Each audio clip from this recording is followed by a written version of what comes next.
আসসালামু আলাইকুম সবাইকে। আপনারা যারা স্পাউস সহ ইউরোপে পড়াশোনা করতে চাচ্ছেন, তাদের জন্য পৃথিবীর ১ নম্বর সুখী দেশ ফিনল্যান্ড হতে পারে একটি আদর্শ ডেস্টিনেশন। ফিনল্যান্ডে বছরে ২ টা ইনটেক থাকে। একটি হলো ফেব্রুয়ারি ইনটেক, আরেকটি হলো সেপ্টেম্বর ইনটেক। ফেব্রুয়ারি ২০২৬ ইনটেকের জন্য অলরেডি রুলিং অ্যাডমিশনে অ্যাপ্লিকেশন শুরু হয়ে গিয়েছে। জয়েন্ট অ্যাপ্লিকেশন শুরু হবে ১ সেপ্টেম্বর থেকে ১১ সেপ্টেম্বর পর্যন্ত। রোলিং অ্যাডমিশনের সুবিধা হলো এখানে কোনো প্রকার এন্ট্রান্স এক্সামের প্রয়োজন পড়ে না। আর জয়েন্ট অ্যাপ্লিকেশনে অবশ্যই আপনাকে এন্ট্রান্স এক্সাম দিতে হবে। আপনাদের যাদের আইএলটিএস 6, পিটি ওভারঅল 55 রয়েছে, তারা কিন্তু ব্যাচেলর প্রোগ্রামে অ্যাপ্লিকেশন করতে পারবেন। এবং মাস্টার্স প্রোগ্রামের ক্ষেত্রে আপনাদের আইএলটিএস 6.5 এবং পিটি ওভারঅল 58 থাকা বাধ্যতামূলক।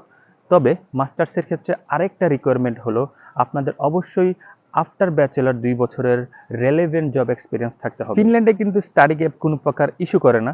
আপনাদের যাদের এইচএসসির পর কিংবা ব্যাচেলরের পর লম্বা স্টাডি গ্যাপ রয়েছে, তাদের চিন্তার কোনো কারণ নেই।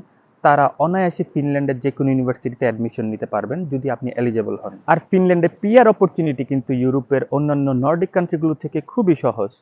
সো আপনারা যারা পৃথিবীর অন্যতম সমৃদ্ধ এবং সুখী দেশে উচ্চশিক্ষায় পড়াশোনা করতে আগ্রহী, তারা এখনই অ্যাপ্লিকেশন করে ফেলুন।